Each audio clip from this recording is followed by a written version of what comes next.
Carol, seu som está desligado. Bom, agora sim. Sejam todos muito bem-vindos. Eu sou a Carolina, integrante do GES, o Grupo de Estudos Discursivos da Unesp de Assis e Araraquara, e eu tenho o prazer de dar início a esse terceiro dia, né, do Seminário de Internacional Bakhtiniano. E, primeiramente, eu gostaria de deixar alguns recados. Primeiro, eu gostaria de lembrar a todos que não estão inscritos ainda para fazer inscrição no evento 3, para fazer inscrição não só no evento como um todo, mas em todas as atividades, para poder receber os certificados, né, de participação. Gostaria de pedir a todos também que seguissem as nossas redes sociais para se manter atualizados sobre esse evento e sobre os próximos eventos, né? A gente sempre mantém as redes sociais bem atualizadas, e também se inscrever e curtir esse vídeo aqui no YouTube para aumentar o nosso engajamento e para poder acompanhar o evento. Gostaria também de avisar que a gente vai deixar no chat do YouTube links para doações para o Rio Grande do Sul, por conta da catástrofe que está acontecendo lá. E, sem mais delongas, eu vou começar a introdução do professor Parta Mitter, que vai apresentar uma palestra intitulada Comunicação em uma Cosmópolis Virtual. Parta Mitter é professor da Universidade de Oxford. Ele é escritor e historiador de arte e cultura, se especializando na recepção de arte indiana no Oeste, assim como na modernidade, arte e identidade na Índia, mais recentemente no modernismo global. Ele estudou História na Universidade de Londres e fez seu doutorado com Ernst Gombrich. Ele é professor emérito de História da Arte na Universidade de Sussex, membro do Wolfson College, de Oxford, e membro honorário no Museu Victoria and Albert de Londres. Em 2008, ele recebeu o diploma honorário de doutor em letras do Courtauld Institute, da Universidade de Londres, e suas publicações recentes incluem Arte Indiana, da série Oxford Art History, e The Triumph of Modernism, India's Artists and the Avant-Garde, em 1922 e 1947. Ele também esteve fortemente envolvido com o projeto internacional Bauhaus Imaginista e na sua publicação Bauhaus Imaginista, de 2019. Bom. Hello. Yes. Hello, everybody. Thank you very much for inviting me. And it's a great pleasure to be here. I have to make a confession. I think I feel I'm like a gatecrasher in this international conference on Mikhail Bakhtin, attended by scholars who are authorities, I believe, on the Russian philosopher and literary theorist. So I must warn you, my knowledge of the Russian thinker is very limited. And this is actually a work in progress. Okay, work in progress paper, and I hope you'll be patient. Bakhtin will make his appearance only at the final stages of my talk, but his presence will be compelling and hopefully transformative. My own field of study is art history and the role of modernism in shaping world's art.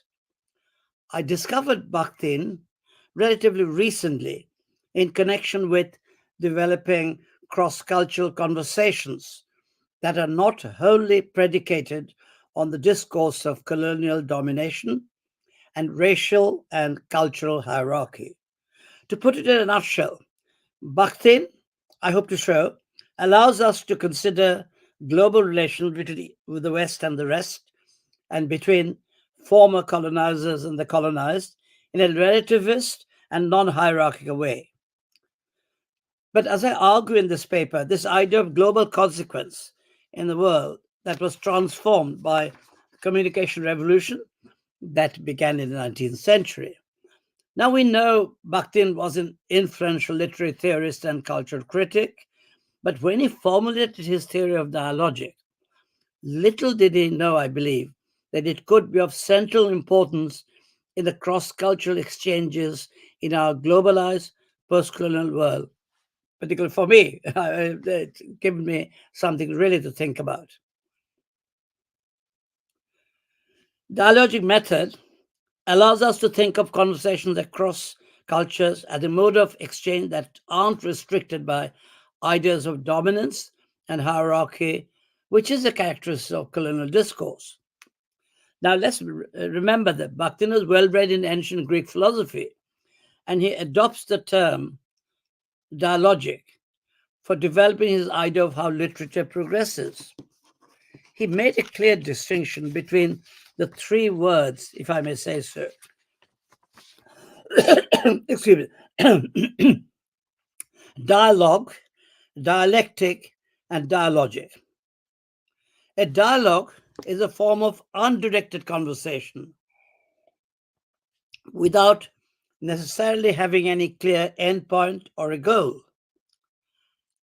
Dialectics, the second one, on the other hand, was a form of discourse with clear objectives and ideologically determined, with little room for dissent. The one truth. I needn't remind you how Platonic dialectics were used with irresistible logic by the great German philosopher Hegel in his formulation of the triadic system, thesis, antithesis, and synthesis. Hegel imagined history to be the progress of the spirit through time, driven by this triadic logic. Marx believed the Hegelian system had great potential, but was, he said, standing on his head. It remained for him to put it back on his feet. As a materialist, historian or economist, Marx rejected Hegelian idealism. Now, Bakhtin, living in the Soviet Union, was very much, brought him in there, was fully versed in Marxian dialectics. But I think he felt that it was too mechanistic and schematic, especially in its application to literature, as demonstrated by Marx's aesthetics. So he proposed dialogic as a more flexible and open-ended dialogue that carried forward the development of literature. There were no winners or losers, nor was there any given truth in dialogic. Dialogic allows one to explore different viewpoints and competitive voices. Now, today, debates on the interface of East and West and the problematic nature of cultural exchanges have assumed fresh urgency because of the increasing globalization of culture. Global connectivity and joining together of cultures have become an urgent issue. I needn't tell you that. But even scientists like Hannah Critchlow advocate joined-up thinking. So our period has witnessed an unprecedented proliferation in transcultural conversation made possible by the late 20th century revolution in communication technology, the internet, the email. We were just having a problem with that just a little while ago. Although global exchanges are the norm, I would like to illustrate my point by taking the case of particularly of East-West exchanges, which I know relatively well, and especially in the colonial period. Let me put it slightly differently. It's the relationship between Euro-America and the rest of the world. The period of complex and at times difficult relationship between Europe and Asia, often giving rise to violence and exploitation, falls roughly between the late 18th century and the present. It lies at the very heart of Western colonial expansion, followed by, of course, decolonization from 1947 onwards. India was the first country to be free of colonial rule, and now it's known as the post-colonial period. This is an era that's characterized by an unequal power relationship between Europe and the rest of the world, and traces of colonial legacy still remain, as we are all aware. Now, when considering East-West transmission of ideas in the modern age, it's tempting to regard the westernization of non-Western countries as the inevitable unfolding of Hegelian logic, persuading one to focus on the flow of ideas of modernity, all transmitted from Europe to Asia, Africa, and Latin America, as a single source. On the other hand, the West's discovery of African art and Asian philosophies is deemed valuable primarily because of a perceived minor role in contributing to the evolution of Western modernity. They're very marginal. So the intellectual historian J.J. Clark, he very interestingly observed regarding his field is Asian philosophies. I may quote him. Even in times characterized by the globalization of culture, there still remains an endemic Eurocentrism, a persistent reluctance to accept that the West could ever have borrowed anything of significance from the West, from the East, or to see the place of Eastern thought within the Western tradition as intellectual lightweight, as best a trivial part of wider reaction against the modern world.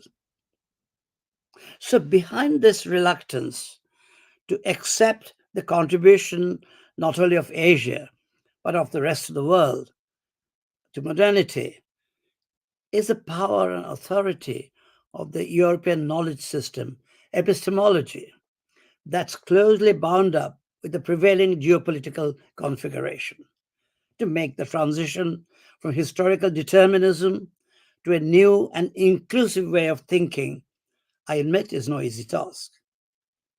So in order to counter the Western bias in cultural analysis, we need to revise afresh our own intellectual assumptions with a view to defining the flow of global culture, not as a linear process, unilinear, but as the multiple crisscrossing of ideas, a product of reciprocity.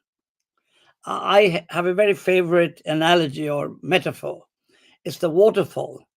All ideas flow from the West to the rest of the world. But in fact, actual fact, ideas intermingle as a confluence of different cultural streams, different cultures. So the collective and frequently negative and dismissive images of non-Western culture were shared in all spheres of knowledge. If you remember Edward Said, who coined the term Orientalism, and he describes it as, I quote again, the corporate institution for dealing with the Orient, dealing with it by making statements about it, authorizing views of it, describing it, teaching it, settling it, ruling over it. In short, Orientalism was a Western style of dominating, restructuring, and having authority over the Orient. Now, the analysis of colonial discourse as a discipline by the post-colonial scholars produced, as we know, a rich crop of committed scholarship. A lot of them followed Edward Said. That has made a lasting impact on the academic scene, and I like to consider myself as part of that, although not a disciple of Said, though we were friends. My actual method is different. Anyway, the relationship between representation, power, and authority in the subjects studied, for instance, art history, anthropology, and literature, helps set up the ground rules for a new crop of new cultural studies. And this is, we have to accept that one must acknowledge the racist ideological component of colonial representations. And of course, this includes my own criticism of art history over the years. But nonetheless, I would like to argue that the time has come for a change in the 21st century. It's our new century. In short, cross-cultural encounters between Europeans and other peoples amounted to something more than an assortment of collective European stereotypes. So I want to show you with some example cultural encounter between the West and other societies were a product of reciprocity that marked the passage of ideas in both directions or multiple directions.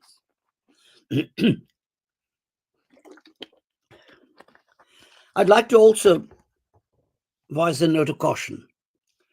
In studying such cultural flows as a form of global interconnectedness, there is a danger of viewing such relationships in purely celebratory terms. But in fact, such encounters are uneven and often taking place between excuse me, unequal partners. In addition, just as we have learned that the East is not a monolithic entity, much postcolonial theory has failed to recognize the shifting distinctions that characterize the variety of Western cultures that interact, for instance, with Asia. I will try and highlight the essentially dialogic nature of cultural border crossings, with each culture seeking out those precise elements that resonate with its own preoccupations, in other words, with its own cultural imaginary.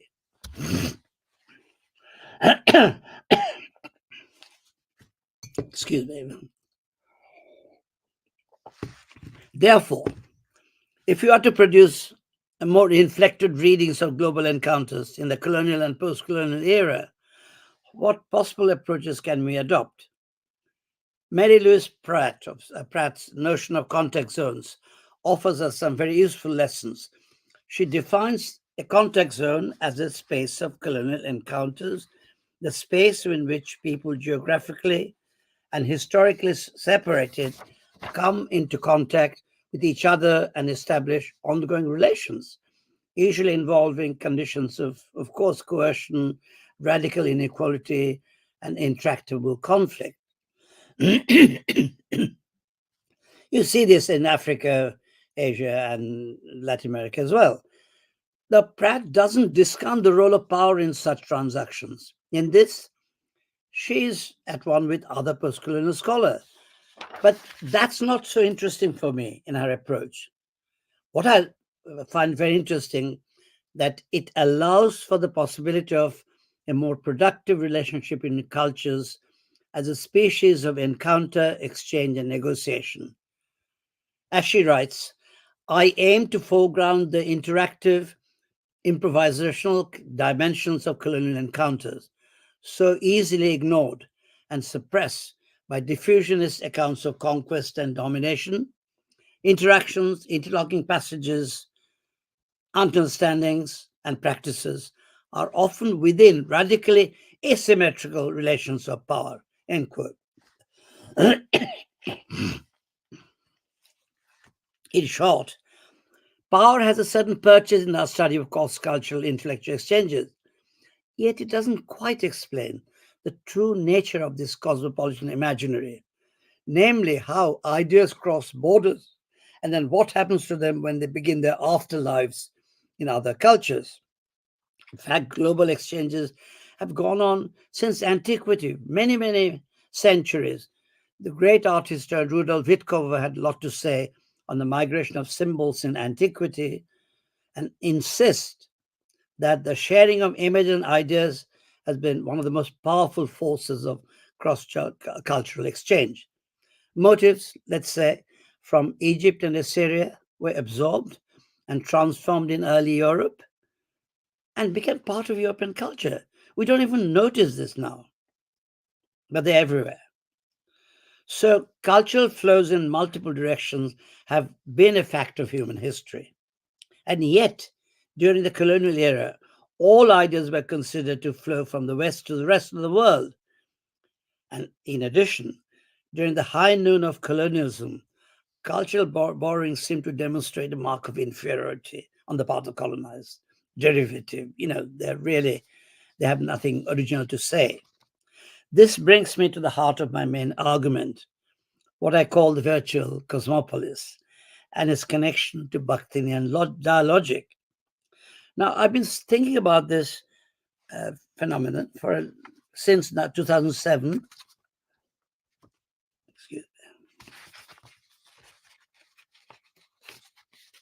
Since 2007, And the idea has gone through various stages. I'm still working on it, but I hope I'll be able to offer something in the next year or so.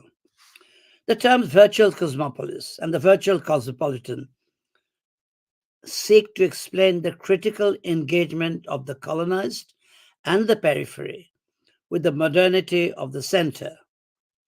Let's proceed each step at a time.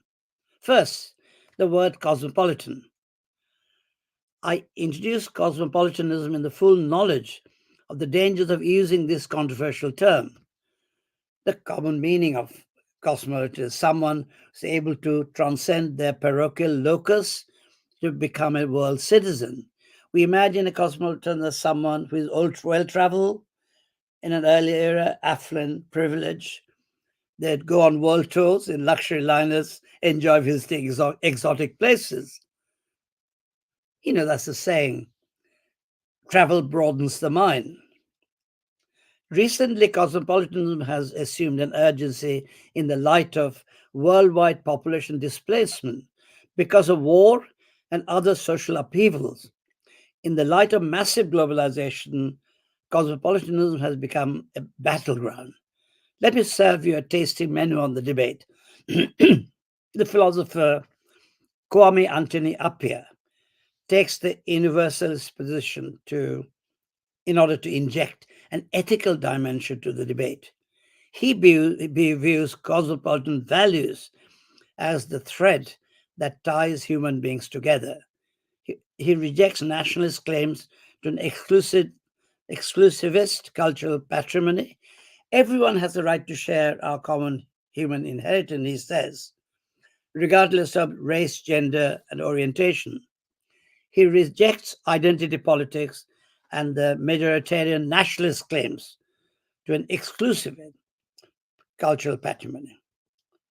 Appiah makes a persists case for everyone's right to share our common human heritage. He places his faith in the individual ability to overcome narrow parochialism in the aspiration for what he sees as world citizenship. Now, Appiah's universal offers a welcome corrective to the politics of difference, but it doesn't address power and authority, only which confer visibility, inclusion in an uneven relationship between the haves and have-nots of the world. Craig Calhoun mounts a powerful critique of what he termed the extreme and abstract view of cosmopolitanism as an autonomous entity. Such cosmopolitanism camouflages privilege. It fails to consider those who are bereft of power.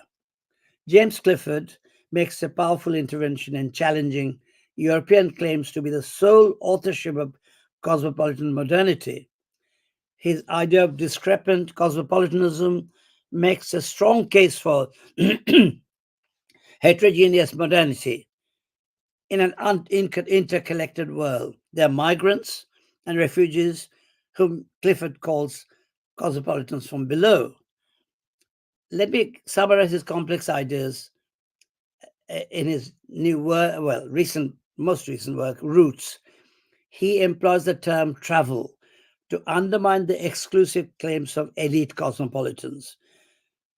Clifford has written on how the world was powerfully transformed by the underprivileged, creating a form of cosmopolitan modernity, travel, displacement, absence of a secure habitat, and making and remaking of identities take place in contact zones.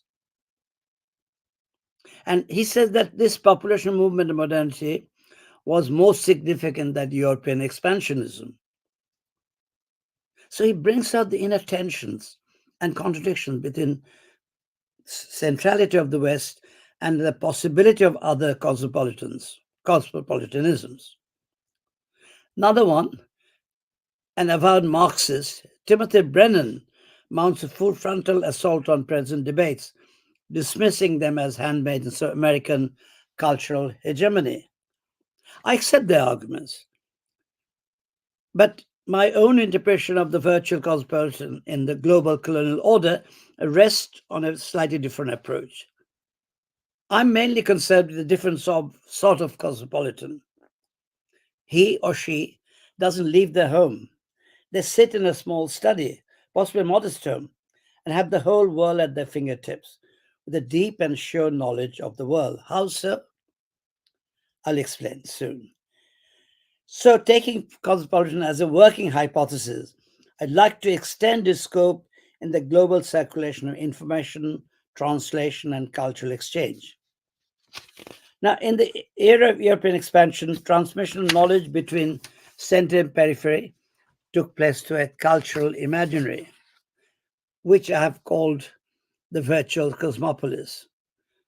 The virtual cosmopolitan in the colonies, other peripheries, was able to engage, and this is what I'm going to come to a bit more soon, with the printed text emanating from the center and generating new forms of knowledge. Unlike the actual cosmopolitans who, for pleasure or necessity, leave their homeland and travel great distances, the virtual cosmopolitan doesn't need to travel.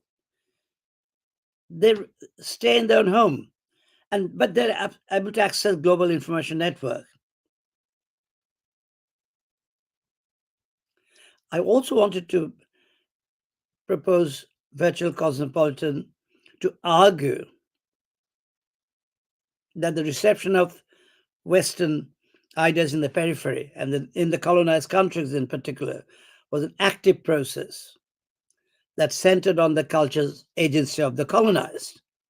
But how did societies come into contact with one another in the modern age in the first place? Perhaps a less explored aspect of colonial expansion is the imposition of one dominant or hegemonic language in a particular colony. English was introduced in the British Empire in India, systematized through the education curriculum. Equally, French imposed their mother tongue, even as you know very well, Spanish and Portuguese became the dominant languages in Central and South America. Strangely, the Dutch didn't impose their language on the Indonesian archipelago. So, these imposition of languages had unintended consequences. Introduction in English, let's say my own country, Bengal. The Bengali language never died out. Modernized, it now enjoyed a new lease of life, producing some of the finest poetry, novel, and short stories, not to mention political and social discourses. You probably know, some of you, the great poet Rabindranath Tagore. Ideas of European enlightenment, translated, transformed, and assimilated, became a vehicle of the Bengal Renaissance in the 19th century. Apart from Tagore, lots of others were not known outside Bengal. But Bengali bilingualism had a powerful impact on its response to modernity. But anyway, so now we come to a very important next point. English education helped build up a political conscious elite that transcended linguistic provinces into which India was divided. 26 languages, 250 dialects. So what do you do with it? So Indian National Congress, this is the main nationalist party during independence struggle, grew in strength from early political debates in English.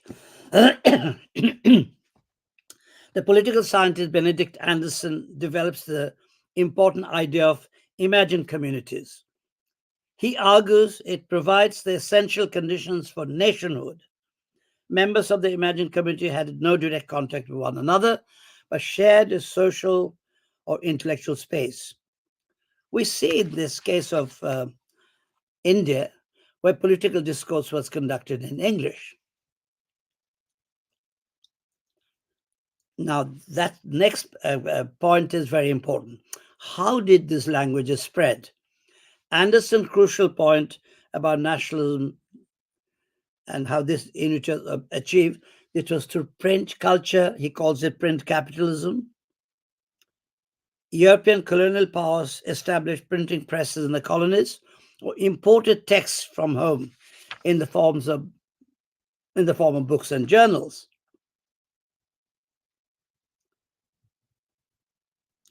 So illustrated, I mean, even in art magazines, a whole lot of things were being imported to India. But they were also imported images. Interestingly, because India has low standards of literacy, imagined community could be relevant only to the English educated. But how are ideas of national circle among the unlettered? We know that Walter Benjamin speaks of the role of mechanical reproduction in the dissemination of mass prints. And this had an impact on the spread of popular images in India. And very soon, Indian presses began to print out very popular image prints, and particularly images of Hindu gods, which often is equated with nationhood, Hindu religion. Now, I come to my next point where I differ with Anderson. Anderson argued in connection with the rise of nationalism that print culture created what he called imagined communities, whose members had no direct contact with one another, but shared a social or intellectual space. But Anderson didn't consider, he didn't need to, let's say, that was not his remit, didn't consider the global implications of such print technology. But for us, his idea of an imagined community created through printed material offers immense possibilities. Let me bring back Mary Louise Pratt's notion of contact zones, which he describes as a space that allowed for exchanges. But this was also possible in the virtual sphere. Individuals seated in their study in the periphery, let's say, Calcutta or Buenos Aires or Sao Paulo, for instance, didn't have to travel to receive the ideas of modernity. As virtual cosmopolitans, they simply received printed texts, books, journals, and images. Actual cosmopolitans often implied privilege and freedom of mobility. But all that the virtual cosmopolitan needs is access to printed material. So this gave rise to a hybrid, imagined global community of virtual cosmopolitans that shared ideas of modernity and communicated on the level of the imagination. It also, the concept gives due recognition to the coexistence and mutual influence of multiple cultures within this informal global network. Let's think of printed journals carried Western culture to the European spheres of influence in Asia. May I have that one image of Punch, please? Yeah, lovely. One of the most successful examples is the comic magazine Punch. Have you ever seen it or read it? It's a conservative, middle-class Victorian magazine. Its in-jokes were rather English, which shouldn't make sense to a foreigner. Yet it had a phenomenal success around the world, not only in Euro-America. It spread across Asia and North Africa, from the Ottoman Empire through to British India to China and Japan. But also importantly, there were independent creations of the satirical magazine in local languages. In India, for instance, there was a Hindi Punch, and there were also Bengali versions, Urdu Punch, and so on. Many local and provincial offshoots. Interestingly, vernacular incarnations of this conservative comic magazine, ironically, I would say, this was transferred outside Britain, become striking vehicles for anti-colonial resistance. The totally transformed Punch from English middle-class comic magazine to a very, very sort of radical organ. Well, you must be wondering, how will I ever get to Mikhail Bakhtin? Let me give you the good news. I've at last reached our destination. To put it in a nutshell, the virtual space created by the exchange of printed material generated a mode of conversation across culture, leading to a production of new ideas. Now, what theoretical underpinning can we deploy to make sense of these cultural exchanges that are not prejudged by dependency syndrome? This is when I discovered Mikhail Bakhtin and started reading his compelling work. I found the Russian literary critic and his use of the term dialogic really very relevant for my own work on global conversation. Bakhtin proposes intertextuality, or structural relations between texts, as a way of understanding the evolution of literature, coining the term dialogic to describe a continuous dialogue with and between works of literature. The process appropriates the words of others and transforms them according to one's creative intention. And this intertextual process, he showed, was dynamic, relational, and engaged in endless redescription of one's own world vision. Bakhtin applies the theory to literary texts. But for us, it could be a very useful tool for our cross-cultural analysis of excuse me, sorry.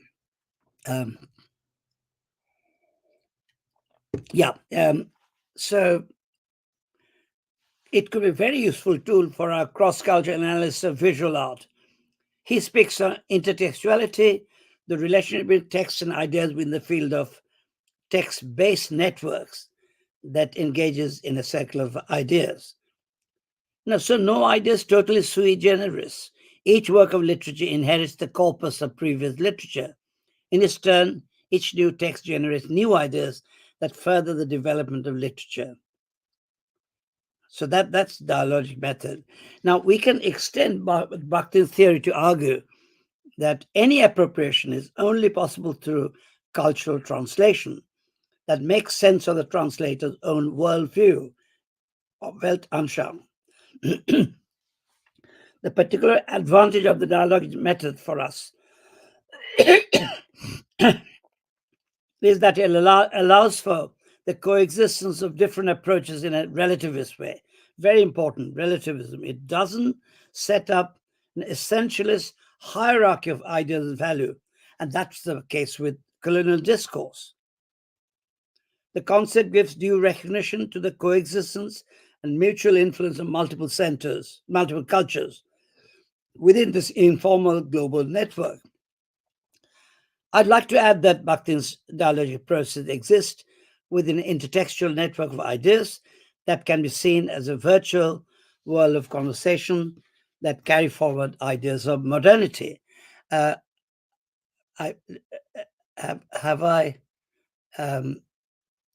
much time have I got? Let me know if you want me to.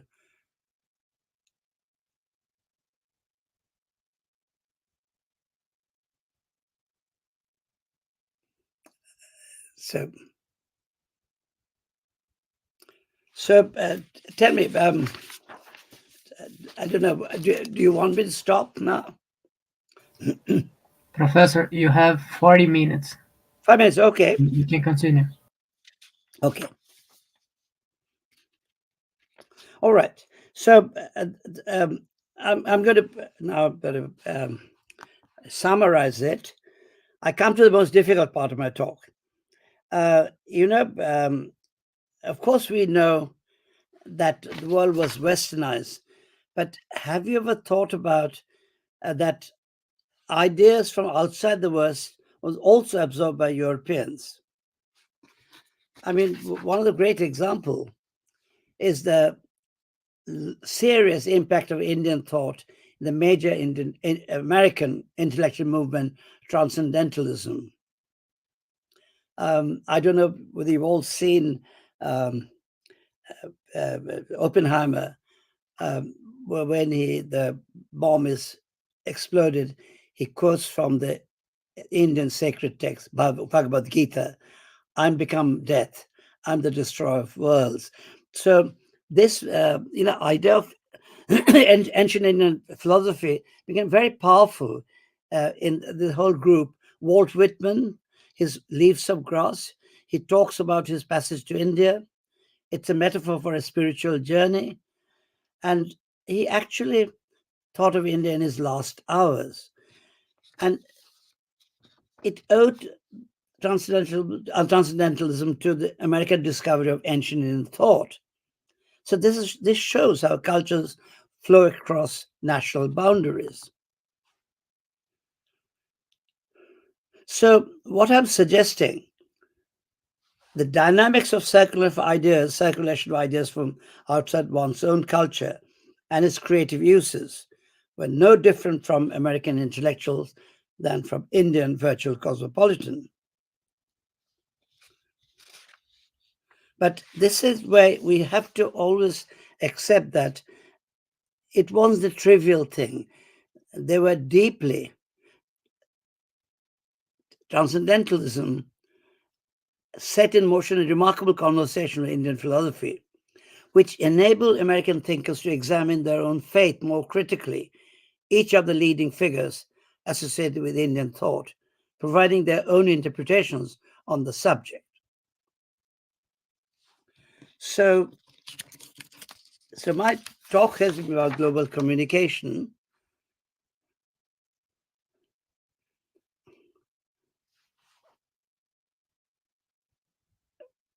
So virtual cosmopolitans offered a way of embracing the new and seeing the interconnections within global culture.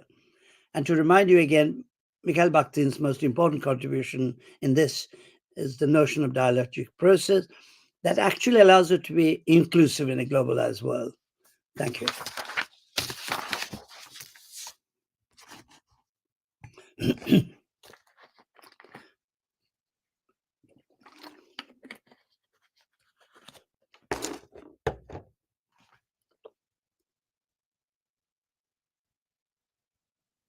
Okay. So I finished, and if you want to. Thank you very much. Thank you very much. That was very enlightening. Então, eu vou fazer um breve resumo, né, do que o professor falou aqui em português. So, Professor, I'm going to make a brief explanation of what you said in Portuguese, and then we can proceed to questions left in the chat that I will first tell you in English and then in Portuguese. Is that okay? Thank you very much. Bom, o professor Partamiter, ele começou falando sobre a questão de como ele é novo, né, para essa questão bakhtiniana, mas ele fala muito da questão do dialógico para o Bakhtin. E, bom, ele fala que a questão do termo cosmopolita, ele é controverso, porque ele sempre foi atribuído a essa questão de privilégio, né, dessa pessoa que pode viajar ao mundo e conhecer diferentes culturas, mas com a globalização, com o surgimento, né, da prensa, da possibilidade de passar textos mais em massa, entra essa questão do cosmopolismo virtual, né, principalmente agora com a tecnologia, porque tendo acesso aos materiais, aos textos, a gente não precisa mais tanto essa questão da viagem, do privilégio, ele diminui, porque a gente tem acesso a diferentes culturas na ponta dos dedos. E a gente vê como essa troca de culturas, né, tanto da Ásia para a Europa, sempre foi muito complicada por causa das questões do colonialismo, da questão da violência, do racismo, que sempre existiu. Então, as culturas asiáticas sempre foram mostradas de forma muito racista, né, de formas muito estereotipadas, que levavam a maior violência, né? Mas mais recentemente, agora no século XX, principalmente XXI, a gente vê a diminuição dessas questões racistas e a gente vê menos hierarquia, né? Essa questão menos assimétrica do poder entre a troca de culturas. Ele até cita como exemplo o filme Oppenheimer, né? Que o personagem cita uma coisa que o próprio cientista falava, né, I am become death, que é um texto hindu, né, e ele cita uma das formas também de colonialismo, né, não só nas últimas centenas de anos durante o colonialismo, mas também na atualidade essa questão da imposição de línguas, né, que hoje a gente tem até o inglês no mundo todo, mas durante o colonialismo a gente vê, por exemplo, o inglês na Índia, a gente vê, por exemplo, o espanhol e o português na América Latina. Mas a gente vê como essa troca de culturas, né, se assemelha com a questão da dialógica, né, bakhtiniana, desse intertexto, de como avançam as culturas e como esses valores, essas ideologias são trocadas e vão desenvolvendo as culturas. Bom, eu vou aqui trazer... So, Professor, I'm going to read you a question that was left in the chat, a comment. Marcelo Henrique Silva, he mentioned Mário de Andrade, which is a Brazilian author. He says, Mário de Andrade, in a publication, said, modernity is dangerous to define because it contextualizes the time it comes up. What's Professor's opinion if we consider each speech is unique and ethical? Thank you for the attention and all contribution, Professor. So it is difficult to define modernity.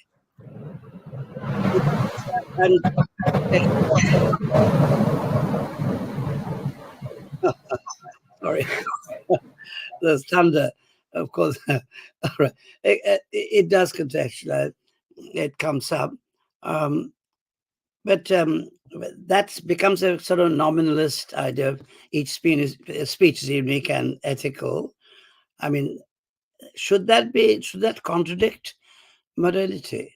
I mean, there are so many different aspects of it. It's a very heterogeneous, very diffuse concept. And that's why I don't think it, and that's why what I've been trying to challenge is this idea that modernity is entirely created in the West, and everyone depends on it.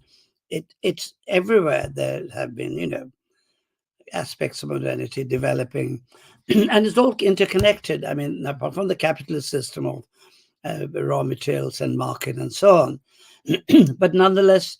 So, does that answer Marcelo's question? But I do feel, yes, there is room for uniqueness and certainly, individual thing.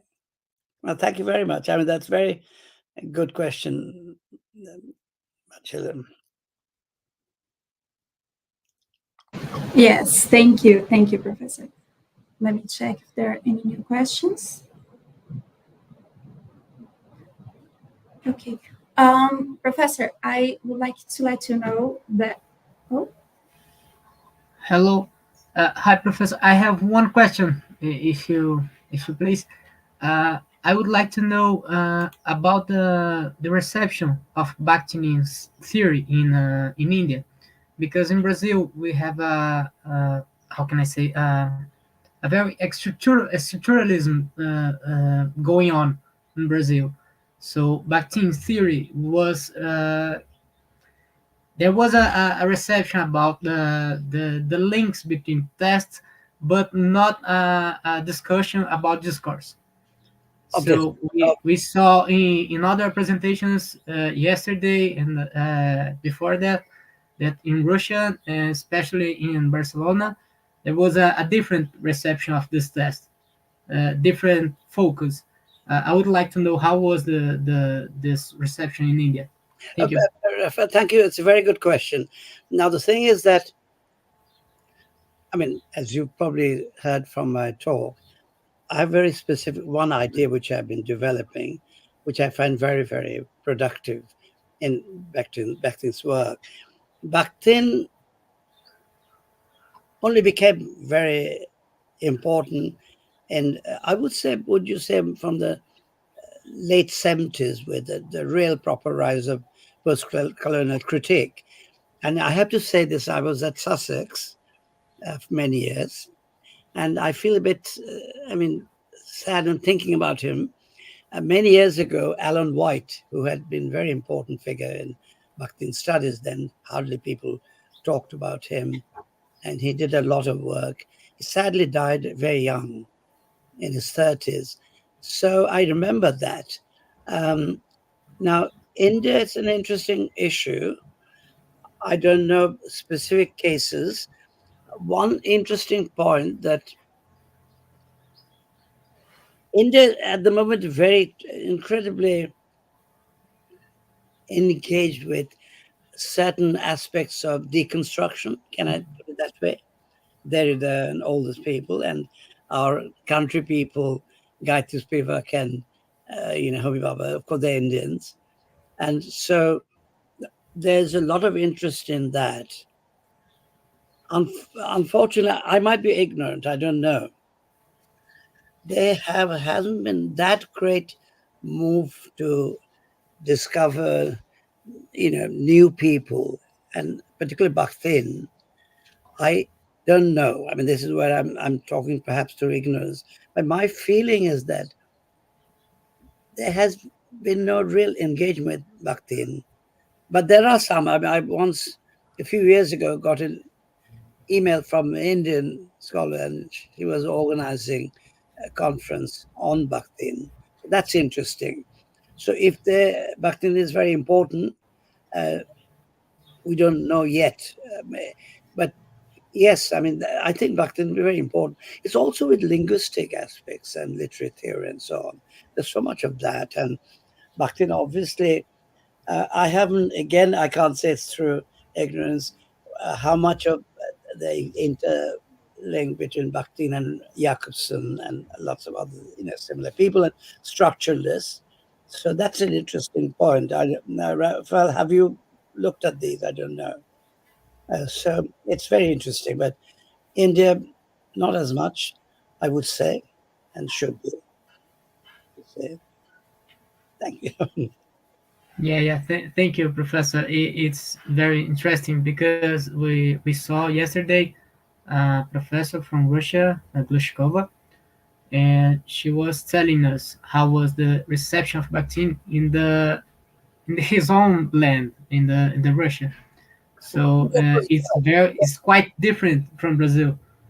It's quite different because in Brazil we use Bakhtinian theory in a lot of fields like culture, for discourse, for linguistics, for literature, and in Russia it's not like that. And we saw in other parts of the world, and there is a common sense, a common use it's different from each region, like Brazil, like India, by example. Carol, nós temos uma outra pergunta. Você quer fazer? Yeah. Let me see. One thing, just to tell you, but of course, Soviet period, I think Bakhtin was not, if I'm right, not so welcome. So thank you. One question, you talked about exchange of literary text imagery between East and West. What do you think to this?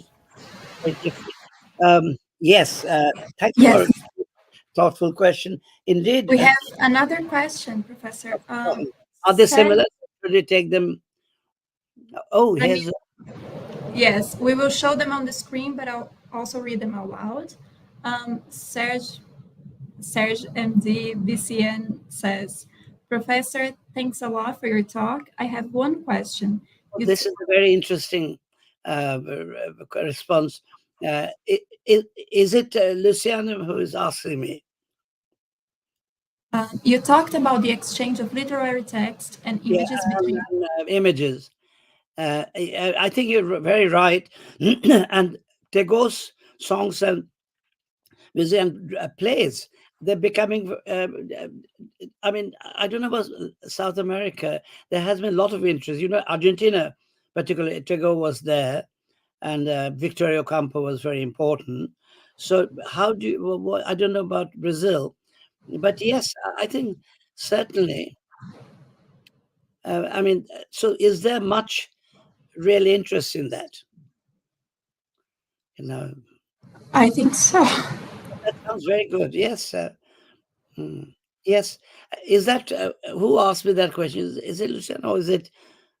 It's Sergi MD. Okay.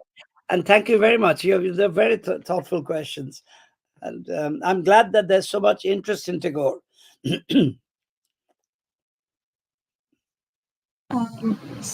You talked about the exchange of literary text and images between East and West, but don't you think that today's situation is very different? For the first time, we can now Tagore's text, not just as verbal text, but as song with music and lyrics. The same with narratives. Scroll paintings in Bengal, they are not only images, but to be a part of a performance with some narrations, etc. A lot more, yes, information about Tagore. But again, don't forget, in the 1920s and 30s, I mean, there was so much. I mean, Germany, every time Tagore, visit Germany, there's absolutely tremendous reception and incredibly, kind of enthusiasm of some of the great figures. I mean, a whole lot. I mean, from Einstein to, every single one. And they all met him, Thomas Mann, although he didn't like him personally. And his paintings became very important. And but also something I found out in Paris, there was his play, the Post Office, Dancor, was performed as a very, very moving play, and that went down very well. So but then, after the war, during the war, Tagore was forgotten. And then again, we are now probably rediscovering him. See, except I don't know about perhaps Latin America, it always continued. There was no, break. As in England, there was no interest whatsoever, and only recently a little bit of interest. But Spain, Latin America, different parts of the other parts of the world, there was a lot of interest in Tagore. I just want to mention the person who asked this comment is Professor Sergio Mas Dias. I'm sorry, I hadn't. Yes, thank you, Professor. Yes. Are there any new questions? Well, if there aren't any more questions right now, I wanted to let you know that we have a debate. When is that? What time? It will be in your time, the British time will be 5 p.m. Okay. We will have another discussions right now with different professors, and then at 5 p.m., which is in Brazilian time, 1 p.m., I believe, we will have another debate, and we can bring new questions and new discussions. Okay. But no, wait. Is it Brazilian 5 p.m.? No, your 5 p.m. British time. Okay, good. That's clear.